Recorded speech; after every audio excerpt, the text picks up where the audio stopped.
You know, I talked about this um, in my topics on my mind, and I talked a little bit about it when I was talking about the fact that in the IDW TMNT, Teenage Mutant Ninja Turtles comic, Ninjara Yumiko, if you will be debuting very soon. And whatever they have planned for her, what differences they're going to have between her and her Archie TMNT version, we'll have to see. I'm leaning, like I've said before, towards the fact that she could be part of the aftermath of the Armageddon game, but we'll see. I mean, a lot of rumors and speculation is this time she will be a mutant, but again, we'll see. But I wanted to talk about Aloplex, and Raphael. I know I pronounce the name wrong sometimes, but Aloplex and Raphael. And I want to talk about the fact that, at the beginning of the Armageddon game, at least in the prelude, she kind of broke off from Raphael and the TMNT because she didn't trust them aligning themselves with Hiroko Saki, the Shredder. She didn't trust that because of her past history with the Shredder and what he had done to her prior to mutating her into who she is today. So Aloplex decided to go off on her own and create her own clan of foxes, if you will, to lead, like a ninja foxes and all that. And basically, this brought her back into contact with the Turtles in recent issues where she was still upset with them, mostly at Raphael. Raphael finally let loose and, gave her a piece of his mind. But it was during all this, situation to where, they're brought together because two wolf cubs in her clan are kidnapped by the main villain of the story, or one of the main villains of the story, and to be experimented and mutated on. Um, it's during all this that she ends up getting hurt. She ends up getting injured because she's trying to take all this on by herself, trying to prove she can be a leader, but it eventually catches up to her to where, like I said, she gets hurt. Raphael comes to her aid. He takes her to his upper room in this abandoned building to tend to her wounds, to take care of her, and she starts saying things like she tried to be something that she wasn't and all that, she failed, or something like that. And Raphael's like, no, you're letting it's your injuries, it's you being hurt, that's making you talk this way. And then even when she, accepts his apology, because Raphael, depending on the version of Raphael you see in TMNT, Raphael actually apologizes to her for not listening to her, about Hiroko Saki, or at least not taking into consideration how she felt about them teaming with Hiroko Saki, the Shredder. Because from what I'm guessing, I haven't read the story yet, but from what I'm guessing, there might have been a betrayal or something. I'm not really sure, but I'm just assuming. But I guess after accepting her apology, I mean his apology, she's still kind of woozy, still kind of talking a little like nonsensical at times, but she's kind of coming to.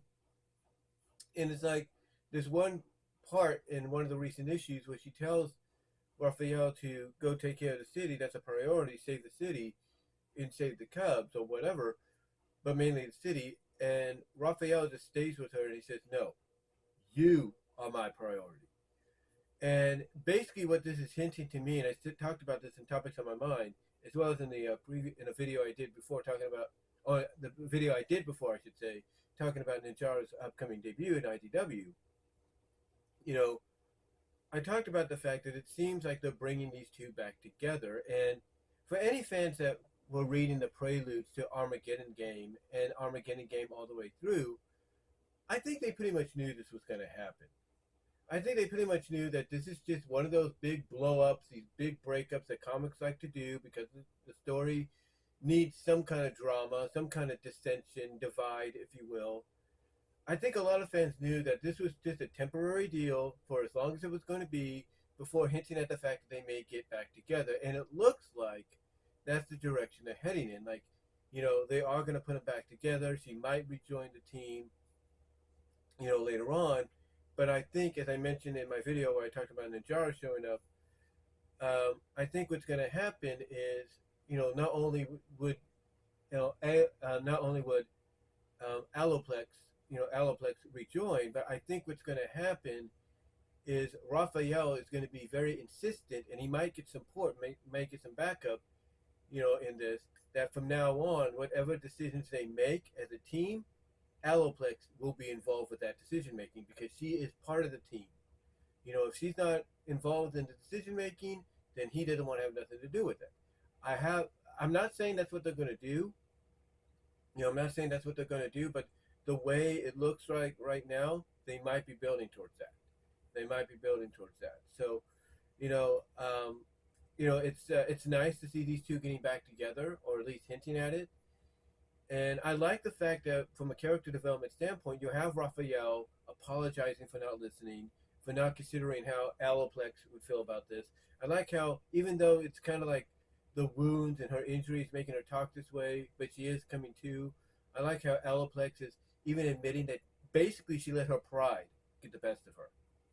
That, instead of, being a team player, being supportive and being like, okay, I'll go along with your plan, but I still don't trust him, that being the Shredder, she let her pride and her anger towards him, and what he's done to her, that being the Shredder, get the best of her, instead of her being like, look, I've grown, I've grown a lot, I should be past that, and I'll go along with your plans, but I don't trust him, and we need to keep a good eye on him. So I like the character development there. I really do, because they're both understanding, hey, they're going to have their disagreements, and that instead of being against each other, they should be supportive of each other as well. But again, going back to what I talked about earlier, this is just something that I've noticed with a lot of comics over the past couple of decades. I mean, me being a Sonic fan, one of the more notable ones that I know of, is Sonic the Hedgehog. We all saw what happened in 134, right? We all saw what happened there. But to me, that was only temporary. Yeah, I may have not liked it. Nobody else may have not liked it. And that's a fact. The majority of fans didn't like it. But we kind of knew that might be temporary. And over time, over time, it was proven to be just that, temporary.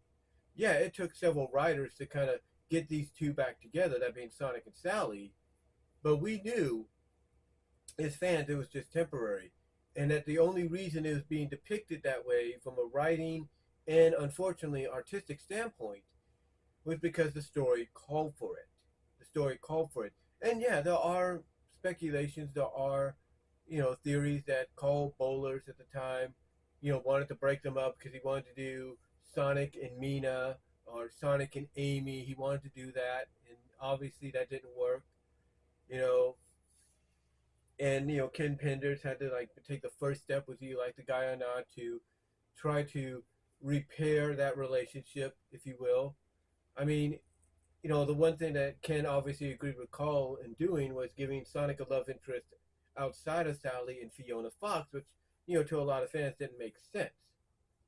But despite despite all those different changes here and there, despite all those different changes of writers and and all that, it was all kind of necessary, if not a little unnecessary or a lot unnecessary, but it was still somewhat necessary to get back to it. And once we had Ian Flynn come on board, Ian Flynn kind of did what Ken did. Ken cleaned up any messes that Carl left behind, starting with Line of Succession. And then, Ian Flynn comes on board later on and starts cleaning up all the other messes that both, left behind, together, if not individually. And it's Ian Flynn that slowly, and you could see this starting with his very first issue, you could see that dynamic starting to rebuild between the two until we get finally to 222, where we eventually get them back together. And as I've said before, people may have not liked it, but the whole thing with Monkey Kong and Sally being together, basically is very similar to, let's say, a Zach Morris being with, um, some other girls before getting back to Kelly and Saved by the Bell. It's only temporary. You know, the examples I used in previous discussions is Hawaiian style, the Hawaiian style movie, and the Saved by the Bell summer episodes. Where they had summer jobs at a beach resort. You know, those are prime examples where he had temporary love interest. For those stories only, and then when those were done, he came back. They came back for the regular episodes at Bayside High, and he ended up eventually getting back together with Kelly, and then even through the trials and errors of the college years, but in Las Vegas, there you go. There you go. So it's all, so even if we don't agree with these kind of directions that they go in, it's always somewhat necessary for these stories to be done in a way, even though we may not like them.